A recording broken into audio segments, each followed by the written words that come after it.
Bonjour à tous et bienvenue sur la chaîne. Aujourd'hui, on va enfin répondre à la question qui bloque encore des milliers de conducteurs. Une batterie de voiture électrique, ça dure combien de temps dans la vraie vie? 5 ans? 8 ans? Ou bien 15 ans et plus? Est-ce qu'elle va perdre la moitié de son autonomie? Est-ce qu'il faudra un jour débourser 15 000 € ou plus pour la remplacer?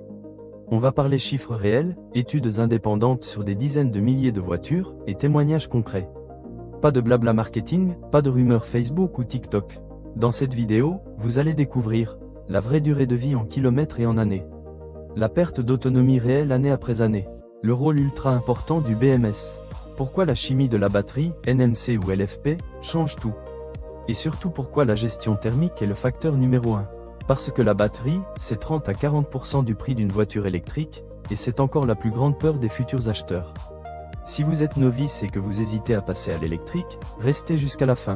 Je vais vous donner des astuces simples pour faire durer votre batterie le plus longtemps possible. Allez, on commence tout de suite. Comment fonctionne réellement une batterie de voiture électrique? Une batterie de voiture électrique, ce n'est pas juste une grosse pile comme dans votre télécommande. C'est un vrai petit bijou de technologie composé de milliers de cellules lithium-ion, regroupées en modules, puis dans un énorme pack qui pèse souvent plusieurs centaines de kilos. Autour de ce pack, il y a tout un système intelligent, un circuit de refroidissement, souvent liquide, des dizaines de capteurs de température et de tension. Et surtout, le cerveau de la batterie, le BMS, ou Battery Management System. Le BMS surveille tout en permanence. Température, niveau de charge, équilibrage entre les cellules, risque de surcharge ou de décharge trop profonde. Sans un bon BMS, la batterie vieillit beaucoup plus vite. C'est d'ailleurs pour ça que Tesla, par exemple, a investi des milliards dans son système. Leurs batteries sont parmi les plus résistantes du marché grâce à ce cerveau ultra performant. En résumé, la batterie n'est pas seule. Elle est protégée 24h/24 par une vraie équipe d'ingénieurs électroniques. La chimie des batteries, pourquoi toutes ne vieillissent pas de la même façon? Toutes les batteries lithium-ion ne sont pas identiques. La chimie interne change tout. En Europe, on trouve surtout deux grandes familles. 1. La chimie NMC, nickel, manganèse, cobalt. C'est la plus répandue sur les Renault, Peugeot, Volkswagen et les Tesla haut de gamme. Avantage: très bonne densité énergétique, donc plus d'autonomie pour le même poids. Inconvénient: elle est un peu plus sensible aux charges répétées et à la chaleur. 2. La chimie LFP, lithium fer phosphate. Tesla l'utilise sur ses modèles 3 standard range depuis quelques années, ainsi que plusieurs constructeurs chinois qui en ont fait leur spécialité.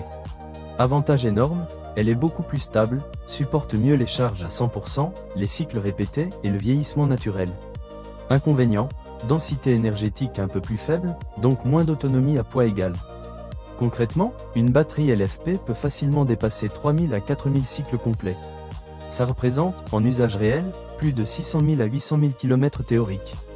Alors que les NMC tournent plutôt autour de 1500 à 2500 cycles. Mais avec une meilleure autonomie de départ. Bref, il n'y a pas de « meilleure » chimie absolue. Tout dépend de votre usage et du modèle que vous choisissez. La vraie durée de vie en chiffres, étude 2025 à 2026. Alors, concrètement, combien de temps dure une batterie moderne? Selon les grandes études indépendantes de 2025 à 2026, Geotab sur plus de 22 000 véhicules, Arval sur 8 000 voitures, Recurrent Auto, la perte moyenne est de seulement 1,8% à 2,3% d'autonomie par an. Après 8 ans, la plupart des batteries gardent encore 80 à 85% de leur capacité d'origine. À 160 000 km, on est souvent encore à plus de 90%. Exemple concret, des Tesla Model S et Model X ont dépassé 400 000 km avec plus de 80% de capacité restante. Même des Tesla Model 3 récentes montrent souvent moins de 12% de perte après 300 000 km. Les anciennes Nissan Leaf, sans refroidissement liquide, perdaient plus vite dans les pays chauds, mais les modèles récents avec bonne gestion thermique sont bien meilleurs. Et le taux de remplacement complet? Inférieur à 0,3% sur les voitures vendues après 2022. Autrement dit, la batterie dure presque toujours plus longtemps que la voiture elle-même. Gestion thermique, le facteur numéro 1 qui change tout. Le pire ennemi de votre batterie? Ce n'est pas la recharge rapide, c'est la chaleur. Quand la batterie dépasse régulièrement 40 degrés Celsius, les réactions chimiques s'accélèrent et elle vieillit beaucoup plus vite. C'est pour ça que les voitures modernes avec refroidissement liquide, la majorité aujourd'hui, régulent la température en permanence. Le liquide circule entre les modules et maintient tout à la température idéale, autour de 25 à 35 degrés Celsius.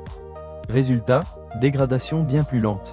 A l'inverse, sur les anciens modèles sans refroidissement actif, comme les premières Leaf, la chaleur s'accumulait et la batterie souffrait. Astuce simple. Quand il fait très chaud, garez-vous à l'ombre si possible ou lancez la climatisation avec l'application de la voiture avant de rouler. Ça refroidit aussi la batterie avant même que vous rouliez. Le rôle crucial du BMS. Le BMS, c'est le gardien invisible de votre batterie. Il empêche la surcharge, la décharge trop profonde, les déséquilibres entre cellules. C'est aussi lui qui ralentit la charge rapide après 80%. Ce n'est pas un bug, c'est une protection. Grâce au BMS, même si vous faites beaucoup de charges rapides, la batterie est protégée. Les constructeurs comme Tesla ou Xpeng ont les BMS les plus avancés du marché. Ils apprennent de millions de kilomètres de données et peuvent même améliorer la gestion de la batterie par mise à jour logicielle. Vos habitudes quotidiennes pour faire durer la batterie plus longtemps. Voici les astuces ultra simples que tout novice doit connaître. Pour les batteries NMC, la plupart des modèles, chargez plutôt entre 20% et 80% au quotidien. Réservez les 100% pour les longs trajets. Pour les batteries LFP, Tesla Standard, MG, Xpeng, au contraire, chargez à 100% au moins une fois par semaine. Ça aide le BMS à s'équilibrer. Dans tous les cas, référez-vous aux préconisations constructeurs pour votre modèle. Évitez de laisser la batterie à 0% ou 100% pendant plusieurs heures. Privilégiez la charge lente, AC, à la maison plutôt que la charge rapide tous les jours, sauf quand vous en avez besoin. En hiver, préconditionnez la batterie avant de partir. La voiture chauffe doucement la batterie pendant que vous êtes branché. Conduisez souplement les 10 premières minutes de conduite. Accélération brutale égale plus de stress sur les cellules. En suivant ces quelques règles, vous pouvez facilement gagner 5 à 10% de durée de vie supplémentaire. C'est gratuit et ça marche.